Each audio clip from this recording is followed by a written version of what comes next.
position, and she's obviously the best passer in the league. She's finding people. The old guard of this league has a problem, a massive, undeniable, soul-crushing problem that they have been desperately trying to paper over since the moment Caitlin Clark walked through the door. The problem is this: they cannot stop her, they cannot contain her, they cannot slow her down, and the ones who have been most vocal about resisting her greatness are now being exposed one by one as the jealous, petty, agenda-driven voices that the paying fans always suspected they were.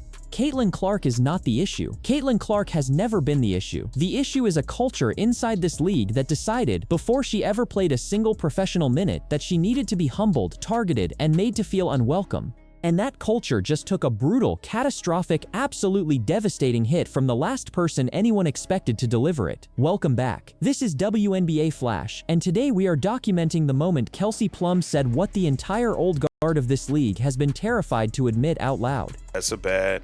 Ain't no cuz they're nice. This is the same girl. She went up and spoke up for black people. She got all these girls more money. She got all these girls on private jets immediately. She did all types of stuff. She ain't done nothing to them. Let me set the stakes for you right now, because I need every single person watching this video to understand exactly what we are dealing with before we get into the substance of what Kelsey Plum said.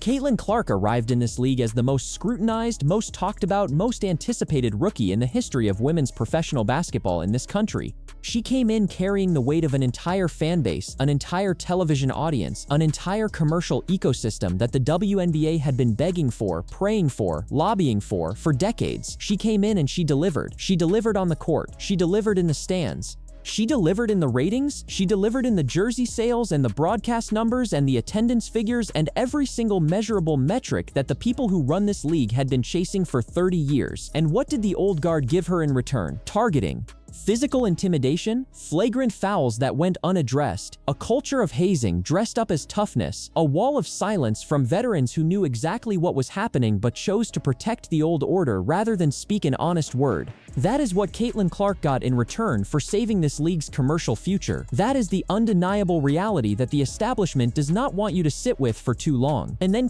Kelsey Plum opened her mouth, and everything shifted. Position, and she's obviously the best passer in the league. She's finding people. Now I want to walk you through exactly what happened here, because the context matters enormously, and I am not going to let you miss a single layer of it. Kelsey Plum is not some fringe voice. Kelsey Plum is not a retired commentator with nothing to lose. Kelsey Plum is an active, elite, decorated veteran of this league. She was, at the time of this conversation, averaging around 24 points per game herself, sitting second in the league in scoring, dealing with an injury that had sidelined her, and still carrying the kind of credibility inside the WNBA locker room culture that most players spend a decade trying to build. When Kelsey Plum speaks about basketball, other players listen. When Kelsey Plum evaluates talent, it carries weight. That is the person who sat down and was asked, point blank, what does it take to defend Caitlin Clark? And here is where it gets remarkable. Here is where it gets genuinely historic in the context of what we have been watching unfold in this league.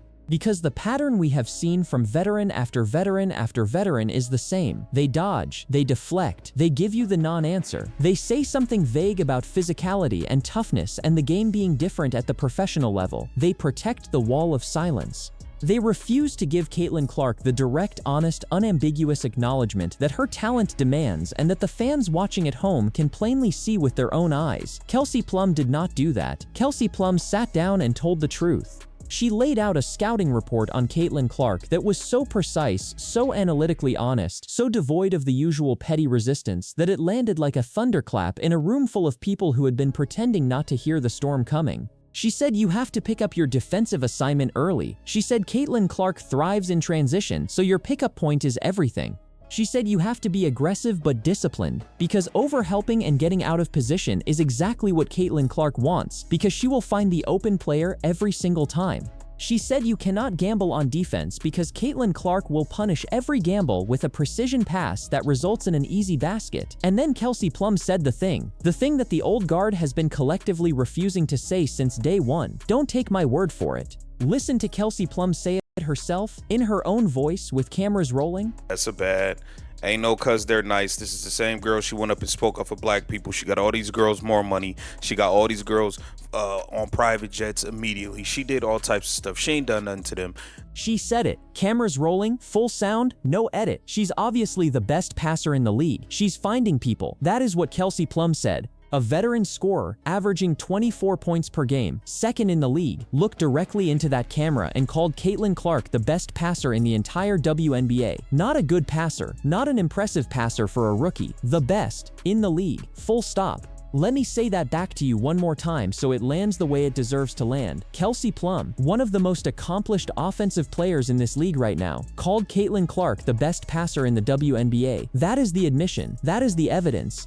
That is the thing the old guard has been building a wall of silence to prevent anyone from saying out loud. And now it has been said, on the record, by someone who cannot be dismissed, cannot be waved away, cannot be labeled a casual fan or a hype machine, or someone who doesn't understand the professional game. Kelsey Plum understands the professional game better than 95% of the people who have been running their mouths about Caitlin Clark since she arrived. Now let's talk about what this moment actually reveals. Because the Kelsey Plum acknowledgement does not exist in isolation, it exists inside a pattern. A deliberate, sustained, glaring, mathematically undeniable pattern of veteran resistance to Caitlin Clark's greatness that has been one of the most baffling and frankly embarrassing storylines in the history of this league. Think about what we have been watching. Think about the incidents. Think about the targeting. Think about the physicality that went beyond basketball and into something uglier, something more personal, something that the people who run this league should have addressed with the kind of swift and decisive action that would have sent an unmistakable message to every player on every roster. They did not send that message. The league's response to the targeting of Caitlin Clark was, by any honest assessment, inadequate, insufficient, a failure of institutional courage at the exact moment institutional courage was most needed, and the silence from the veteran community made it worse. Because when you have a culture inside a locker room that has decided collectively to treat the most impactful rookie in the league's history as a threat to be neutralized rather than a talent to be celebrated, and when the people running the league refuse to intervene with any meaningful force, what you get is exactly what we saw. A rookie absorbing hit after hit after hit, physical and psychological, while the establishment watched and said nothing, and did nothing, and hoped the story would quietly disappear. It did not disappear. It never disappears. Because Caitlin Clark kept playing. Caitlin Clark kept competing. Caitlin Clark kept making the pass that nobody else in this league can make, kept hitting the shot that nobody else in this league can hit, kept filling buildings and moving television ratings and doing the one thing that the old guard absolutely cannot tolerate. She kept proving them wrong. Every single game, she kept proving them wrong. Now I want to address the second layer of this story, because there is a second conversation happening alongside the Kelsey Plum acknowledgement, and it is one that I have very specific and very strong feelings about. The debate that emerged around this situation involved a question that frankly should never have been asked in the first place. The question was whether Caitlin Clark should respond to the targeting and the bullying with some form of physical confrontation. Whether she should, in the words of the conversation that was circulating, let somebody know that she is not the one. Whether she should fight fire with fire and make it clear through direct physical action that the targeting would no longer be tolerated. I want to be entirely clear about where I stand on this. That advice is wrong. It is wrong tactically, it is wrong strategically, and it is wrong for a reason that the people offering it do not seem to fully appreciate. The burden of proof in this situation should never fall on Caitlin Clark. Never. The burden of proof should fall on the league. The burden of action should fall on the commissioner. The burden of accountability should fall on the players who chose to target a rookie with the kind of deliberate physical aggression that has no place in a professional basketball league. Caitlin Clark should not have to fight anybody. Caitlin Clark should not have to tarnish her brand, risk her safety, or compromise her image to protect herself from conduct that the league's own officials should have been stopping from day one. The idea that the solution to institutional failure is for the victim to become a fighter is not justice. It is the abdication of institutional responsibility dressed up as street wisdom. And the people who were pushing that advice, however well-intentioned their framing was, were ultimately asking Caitlin Clark to absorb the consequences of a problem she did not create. She did not create the culture of targeting. She did not invite the physicality. She did not do anything except play basketball at a level that exposed the inadequacy of the league's protective mechanisms. The league failed her, the establishment failed her, and the solution to that failure is not for Caitlin Clark to start swinging. Let me build on this because the targeting conversation opens up a much larger and more ruthless truth about what has been happening to Caitlin Clark inside this league, and I do not think enough people have been willing to say it with the directness it deserves. The reason Caitlin Clark has been targeted is not because she is weak. Let me be entirely clear about that. The reason she has been targeted is because the people doing the targeting believed they could get away with it. That is it. That is the whole equation. Bullying in any environment, in any professional context, in any competitive arena, operates on a single principle. It continues as long as the cost of continuing is lower than the cost of stopping. And the cost of targeting Caitlin Clark inside this league has been, by any honest assessment, catastrophically low. The fines have been minimal, the suspensions have been insufficient, the public accountability from the league office has been nearly invisible. The message sent to every player in every locker room in this league by the institutional response to the targeting of Caitlin Clark was this: you can do this and the consequences will be manageable. You can do this and the league will not come for you with the full force of its authority. You can do this and the old guard will protect you. That is the message the establishment sent, and the old guard received it loud and clear. Now here is what makes the Kelsey Plum moment so seismically important in this context. Because what Kelsey Plum did when she sat down and called Caitlin Clark the best passer in the league, when she laid out a detailed and respectful scouting report that treated Caitlin Clark as the elite talent she actually is, was not just a nice gesture, it was not just good sportsmanship. It was a crack in the wall, a visible, audible, undeniable crack in the wall of collective denial that the old guard has been maintaining since day one. And cracks spread. That is what cracks do. Once one credible voice breaks from the consensus of silence and says the thing that everyone knows to be true, it becomes harder for every other voice to maintain the pretense. It becomes harder to keep the wall standing. It becomes harder to look a television camera in the eye and pretend that Caitlin Clark is anything other than what she is, the most important player in this league right now, and one of the most gifted passers and playmakers in the history of women's professional basketball in this country. Kelsey Plum said it, with cameras rolling, and the wall got a little shorter. Now I want to talk about the enablers, because the old guard does not operate in a vacuum. The targeting culture, the wall of silence, the collective resistance to acknowledging Caitlin Clark's greatness, none of that sustains itself without enablers. Without people in positions of authority who look at what is happening and make an active choice to do nothing. The most glaring enabler in this entire story is the league itself. Not any individual player, not any single coach, but the institutional apparatus that is supposed to be the guardian of the game's integrity, the commissioner's office, the disciplinary structure. The people whose entire job description includes protecting the players in this league from exactly the kind of sustained targeting that Caitlin Clark has been subjected to. Where were they? That is the question that the conversation around this situation keeps circling back to, and it is the right question. Where was the institutional response that matched the scale of what was happening? Where was the decisive, unambiguous, league-wide message that said, this will not be tolerated, the targeting stops now, and anyone who continues to cross this line will face consequences that actually sting? It did not come. It did not come with the force it needed. And every day that it did not come was another day that the old guard read the silence as permission, another day that the message to every player in this league was, the targeting is acceptable, the physicality is within bounds, and the rookie will simply have to absorb it. That is an institutional failure, a catastrophic, soul-crushing, absolutely ruthless institutional failure. And the people who run this league need to understand that the fans are watching, the fans are counting. The fans are keeping score in a way that matters far more than any individual fine or suspension. They are deciding whether this league deserves their continued attention and investment. And every time the league fails to protect Caitlin Clark with the full force of its authority, it is making an argument that the answer to that question is no. Let me bring in the second piece of evidence, because there is a second moment in this conversation that I want you to hear directly because it proves a specific and important accusation that I am making right now. The accusation is this: the people who have been pushing the narrative that Caitlin Clark somehow invites the targeting through her own behavior, through some alleged attitude or privilege or brat energy, are not engaging with the facts. They are engaging with a fiction, a convenient, agenda-driven fiction that allows the old guard to shift responsibility from the people doing the targeting onto the person being targeted. That argument was made explicitly in this conversation. Someone in the discussion said, and I want you to hear the exact framing, that Caitlin Clark's problem is that she is privileged and she is a brat, and that this is what gets her in trouble.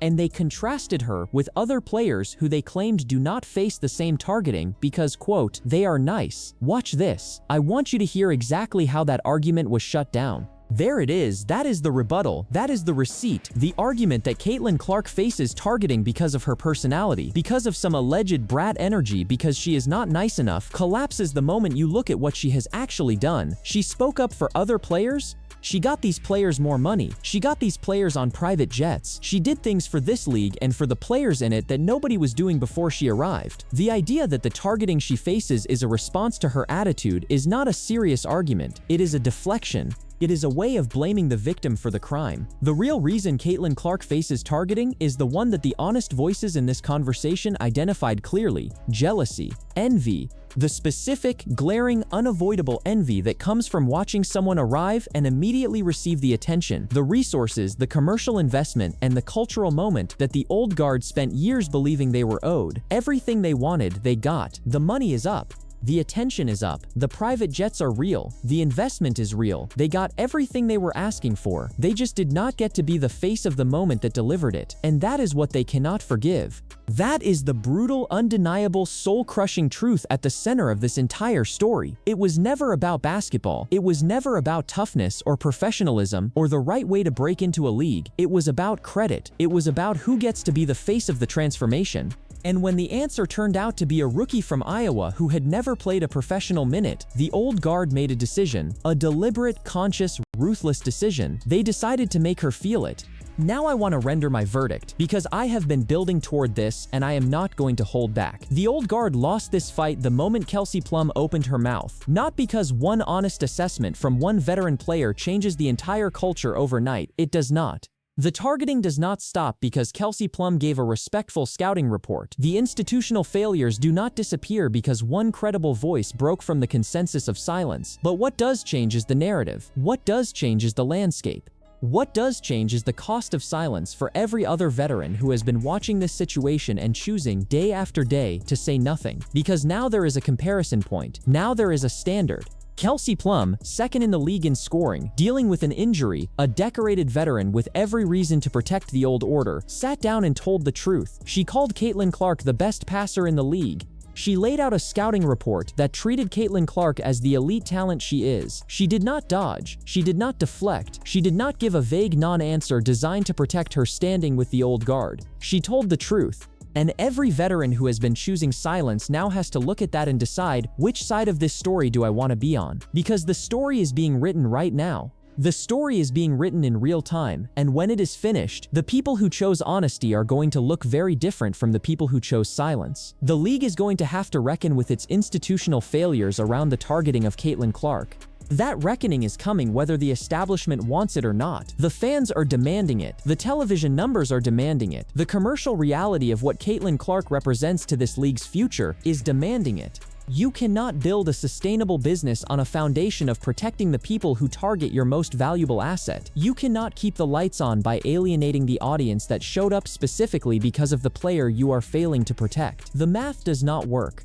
The math has never worked, and the commissioner's office is going to have to make a choice. A clear, unambiguous, on-the-record choice about whether this league's disciplinary apparatus is going to match the scale of what has been happening to Caitlin Clark. Not a fine, not a quiet conversation. A real, visible, consequential response that sends an unmistakable message to every player in every locker room. This is over. The targeting era is over. The wall of silence is over. The era of institutional permission for this conduct is over. That is what needs to happen. That is the verdict. And the clock is ticking. Let me also be precise about what I predict happens next, because I think the trajectory of this story is clear enough that I am willing to put specific predictions on the record. First prediction: more veterans follow Kelsey Plum. The crack in the wall does not stay a crack. Once the cost of honesty drops below the cost of silence, more voices come forward. More players who have been watching this situation and privately acknowledging what everyone can see publicly start saying it out loud. The Kelsey Plum moment is not the end of the honest assessment era. It is the beginning of it. Watch for more veterans to start giving Caitlin Clark the direct, unambiguous acknowledgement that her talent demands, because the alternative is to be on the wrong side of a story that is going to be told for a very long time. Second prediction, the league's disciplinary response gets sharper, not because the people running the league suddenly developed a conscience, but because the commercial and reputational pressure to protect Caitlin Clark is now simply too large to ignore. The television partners are watching, the sponsors are watching, the attendance numbers are watching, and every incident of targeting that goes insufficiently punished is a direct threat to the financial relationships that keep this league operating. The establishment will eventually do the math and conclude that protecting the old guard is more expensive than it is worth. Third prediction, Caitlin Clark does not change. She does not fight anybody. She does not tarnish her brand trying to physically retaliate against players who have been targeting her. She does what she has always done. She plays basketball. She makes the pass. She hits the shot. She fills the building. She moves the needle. She proves, game after game after game, that the targeting was never about her performance, because her performance is and has always been beyond reproach. The people who wanted her to fail on the court got their answer the moment she stepped on it. The people who wanted her to fail off the court are going to get their answer the same way, through the undeniable, brutal, relentless accumulation of evidence that Caitlin Clark is exactly who everyone said she was, the best passer in the league. That is what Kelsey Plum said, with cameras rolling, in front of everyone, and that statement is now part of the record permanently, and no amount of institutional silence or old guard resistance can take it back. Caitlin Clark is, right now in this moment, doing the thing that the old guard said she could not do. She is playing at the highest level of this league. She is making plays that no one else in this league can make. She is drawing the attention and the investment and the cultural energy that this league has been starving for. She is doing all of it while absorbing targeting that the league has been too slow to address, while navigating a veteran culture that has been too proud to acknowledge her, while carrying the weight of an audience that showed up specifically for her and is watching every game with the specific hope of seeing her succeed. And she is still here. She is still competing. She is still making the pass. She is still hitting the shot. She is still Caitlin Clark. And the old guard cannot stop her. Kelsey Plum said it herself. You are not going to fully stop her. You are not going to fully stop her. You are not going to fully stop her. That is the message. That is the verdict. That is where this story ends. Before I let you go, I want to leave you with a forced choice, because I think this question cuts directly to the heart of everything we just covered, and I want to know exactly where you stand. Do you believe the league's institutional response to the targeting of Caitlin Clark has been adequate, yes or no? Not whether individual players have been wrong, not whether the situation is complicated. Yes or no, has the league done enough to protect Caitlin Clark from the sustained targeting she has faced since she arrived? Drop your answer in the comments right now. I want to see where the audience lands on this, because the answer to that question tells you everything about what kind of league this is and what kind of league it is capable of becoming. If you watched this entire video and you are not subscribed yet, hit that subscribe button right now. Hit the notification bell so you never miss a drop. Every time a story this important breaks, WNBA Flash is going to be the place that tells it straight, tells it sharp, and tells it without the filter that the establishment wants you to see it through. Like the video if this gave you something to think about. Share it with someone who needs to hear it. We will see you on the next one.